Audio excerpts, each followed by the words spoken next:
Assalamualaikum warahmatullahi wabarakatuh. Halo anak-anak semuanya, bertemu kembali di pembelajaran bahasa Indonesia. Hari ini kita akan belajar di tema 2, menyayangi tumbuhan dan hewan.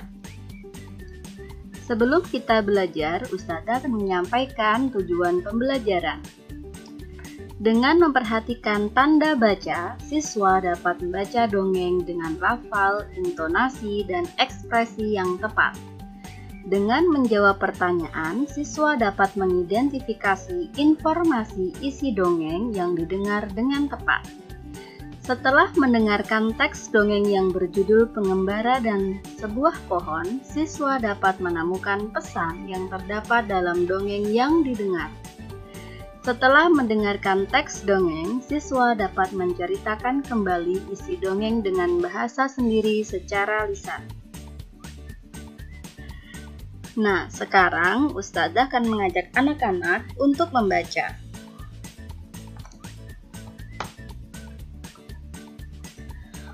Pohon apel yang tulus. Dahulu kala, ada sebuah pohon apel besar.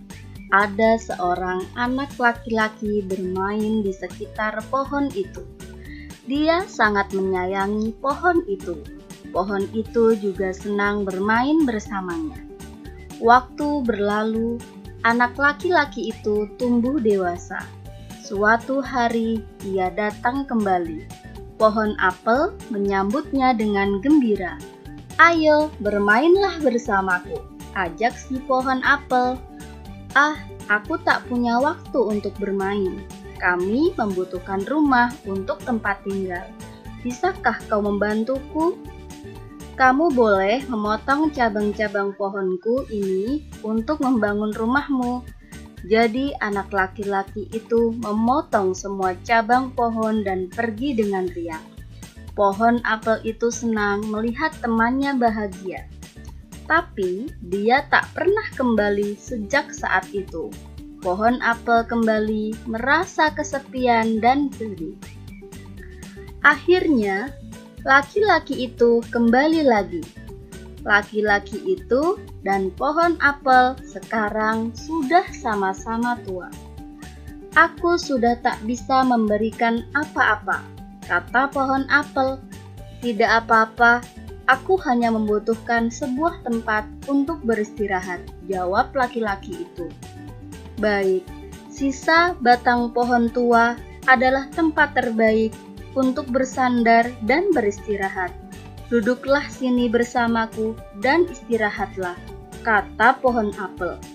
Laki-laki itu pun duduk bersandarkan pada batang pohon yang masih tersisa. Pohon apel pun menangis bahagia. Akhirnya mereka pun bersama lagi.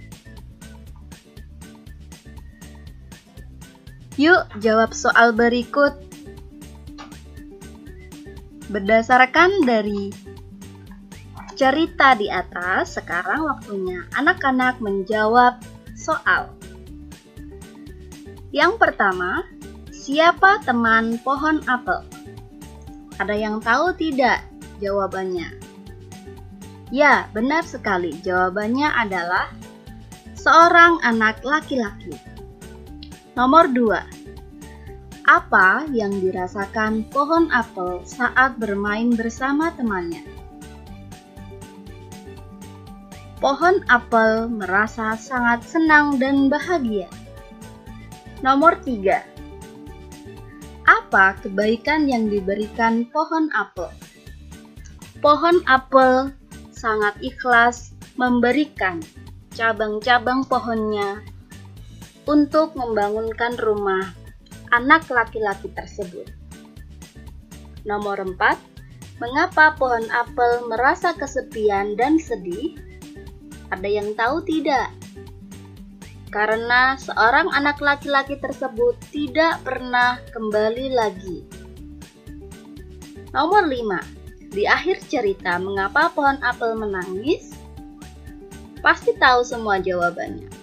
Pohon apel menangis karena dia kembali bersama teman kecilnya. Selanjutnya, mari kita mengamati gambar. Ada Edo, Siti, Beni sedang bermain di rumah Dayu. Dayu menunjukkan sebuah majalah yang di dalamnya ada cerita dongeng. Edo, Siti, dan Beni berebut untuk membaca dongeng tersebut. Nah, tahu tidak anak-anak, yang Ustazah baca tadi adalah dongeng. Apakah dongeng itu? Dongeng adalah cerita khayalan dari penulis cerita. Biasanya disampaikan secara lisan sebagai hiburan atau cerita pengantar tidur. Dan dongeng mengandung pesan moral kepada pendengar atau pembacanya.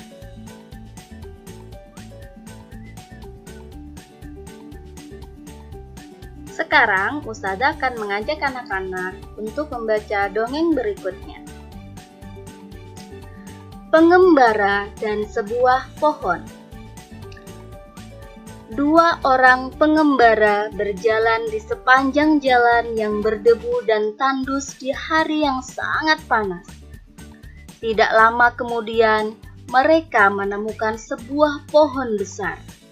Dengan gembira, keduanya lalu berteduh dari teriknya sinar matahari di bawah naungan daun-daun pohon besar yang lebat. Saat beristirahat, mereka melihat ke atas pohon. Salah seorang pengembara berkata kepada teman seperjalanannya betapa tidak bergunanya pohon besar ini. Pohon ini tidak memiliki buah sehingga tidak berguna untuk manusia sama sekali. Pohon besar tersebut lalu berkata, "Kamu manusia yang tidak tahu berterima kasih." Pohon itu berkata lagi, "Kamu datang dan bernaung di bawah daun-daunku. Kamu menikmati teduhnya perlindungan cabang daun-daunku. Kamu masih menyebutku tidak berguna sama sekali?" Nah, kira-kira apa ya yang terkandung dalam dongeng ini? Seperti yang Ustazah sampaikan tadi bahwa dongeng adalah cerita khayalan. Nah, berarti dongeng ini bukan cerita yang nyata ya. Tidak mungkin kan sebuah pohon bisa berbicara. Berarti ini adalah cerita khayalan dari sang penulis. Namun dari cerita ini kita dapat belajar sesuatu anak-anak. Bahwa tidak ada di dunia ini yang diciptakan oleh Tuhan itu tidak ada manfaatnya. Pasti ada manfaatnya seperti tanaman atau pohon. Pohon di lingkungan kita memberikan banyak manfaat sekali. Salah satunya adalah pohon menyumbang banyak oksigen di dunia, sehingga kita dapat menghirup udara segar setiap hari. Nah, sekarang bagaimanakah sikap manusia terhadap tumbuhan dan binatang? Bagaimanakah sikap anak-anak? Ya, betul sekali. Seharusnya anak-anak merawat dan melindungi hewan atau tanaman di sekitar kita. Selanjutnya, Ustazah akan mengajak anak-anak untuk mengamati dialog percakapan berikut. Ada Beni, ayah Beni, dan ibu. Beni berkata, "Kenapa ayah sering mengucapkan terima kasih?" Ayah Beni menjawab, "Berterima kasih itu termasuk orang yang selalu bersyukur." Beni berkata, "Apa hubungannya berterima kasih dengan bersyukur ya?" Ayah Beni menjawab, "Ada dong. Berterima kasih itu salah satu cara kita bersyukur.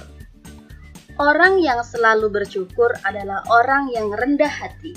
Kebalikannya, orang yang tidak bersyukur adalah orang yang sombong." Beni bertanya lagi, "Apa kita juga berterima kasih kepada tumbuhan dan hewan? Bagaimana caranya?" Ayah menjawab, "Ya, kita juga perlu berterima kasih kepada tumbuhan dan hewan. Caranya berbeda dengan cara kita berterima kasih kepada manusia. Ibu menambahkan, jika kita berterima kasih kepada tumbuhan, maka kita merawat tumbuhan dengan baik. Tumbuhan diberi air, pupuk, dan sinar matahari yang cukup. Kita juga tidak memetik bunga dan daun-daun sembarangan. Benny bertanya lagi, bagaimana cara berterima kasih kepada hewan? Ayah menjawab, cara berterima kasih kepada hewan yaitu dengan menyayangi hewan. Kita memberi makan atau minum hewan-hewan. Kita tidak menyiksa hewan. Orang yang pandai bersyukur akan disukai teman-teman. Tuhan juga mencintai orang yang pandai bersyukur. Baik, selanjutnya Ustazah akan mengajak anak-anak membaca dongeng berikut. Asal mula buah kelapa. Seorang laki-laki mendaki gunung yang tinggi. Ia ingin mengunjungi penyihir sakti. Penyihir sakti mempersilakan laki-laki itu masuk ke pondoknya. Wahai penyihir sakti, ada sesuatu yang ingin kumohon darimu, kata laki-laki itu sambil menunduk dengan hormat. Aku ingin diberi sesuatu olehmu, agar aku menjadi seseorang yang sangat berguna bagi setiap orang. Permintaanmu cukup bagus, sahut penyihir sakti. Ia mengeluarkan sebuah kotak hijau yang kecil. Dia berkata, kau baru boleh membukanya jika kau sudah tiba di rumah. Laki-laki itu menerima kotak hijau tersebut dengan perasaan gembira. Setelah mengucapkan terima kasih, dia berjalan menuruni gunung. Di tengah perjalanan, dia tergoda untuk membuka kotak hijau itu. Ia ingin melihat apa isinya, namun ia tidak jadi membukanya saat ia ingat pada pesan penyihir sakti.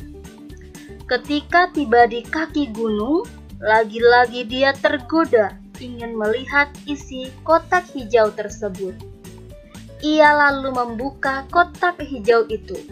Tiba-tiba laki-laki itu berubah menjadi pohon yang daunnya panjang dan buahnya besar-besar. Terdengar suara penyihir sakti dari puncak gunung. Karena kau tak mematuhi kata-kataku, kau berubah menjadi pohon kelapa. Namun permohonanmu tetap terkabul. Kau sangat berguna. Tiap bagian darimu berguna bagi manusia. Daunmu, buahmu, dan batangmu dapat dimanfaatkan manusia. Sejak saat itu, pohon kelapa cepat berkembang biak, sehingga bisa dijumpai di mana-mana. Orang menghargai pohon kelapa karena banyak gunanya. Selanjutnya adalah, yuk kita baca dongeng berikut. Setelah itu ceritakanlah kembali dalam bentuk gambar berseri. Petani yang baik hati. Suatu hari, tinggallah seorang petani yang baik dan murah hati. Pada saat petani itu pergi ke sawahnya, ia menemukan seekor burung pipit yang kakinya patah. Sang petani merasa kasihan. Ia pun membawa burung itu ke rumahnya yang sederhana. Sang petani langsung mengobati kaki burung tersebut. Setelah beberapa hari ia dirawat, burung pipit itu ia lepaskan kembali ke alam bebas. Beberapa hari kemudian, pada saat petani itu sedang mengairi sawah dan mencabuti rumput liar, ia didatangi oleh burung pipit kecil yang telah ia tolong. Burung itu membawa 3 buah biji semangka pada paruhnya. Ia memberikannya kepada petani itu.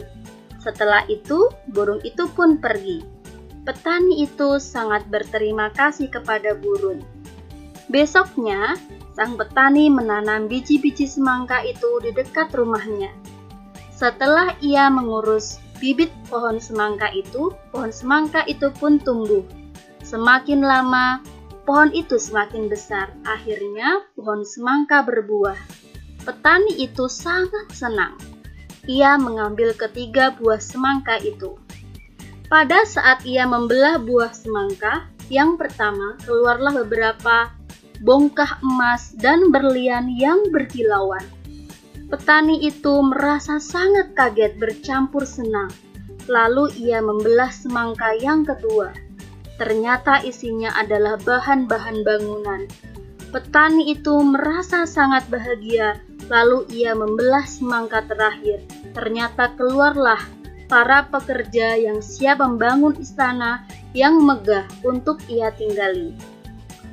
Akhirnya, karena kebaikan dan ketulusan petani itu, sekarang ia menjadi orang yang sangat kaya raya. Ia selalu membagikan hartanya kepada orang yang kekurangan dan selalu menolong orang yang butuh pertolongannya. Sekarang, tugas anak-anak adalah membuat gambar yang menceritakan dongeng petani yang baik hati. Jadi setiap cerita yang di sini anak-anak gambarkan dengan gambar yang menarik di buku tulis masing-masing. Alhamdulillah, pembelajaran kita sudah selesai. Semoga anak-anak dapat memahami pembelajaran dari Ustazah ya. Sampai bertemu di pembelajaran berikutnya. Wassalamualaikum.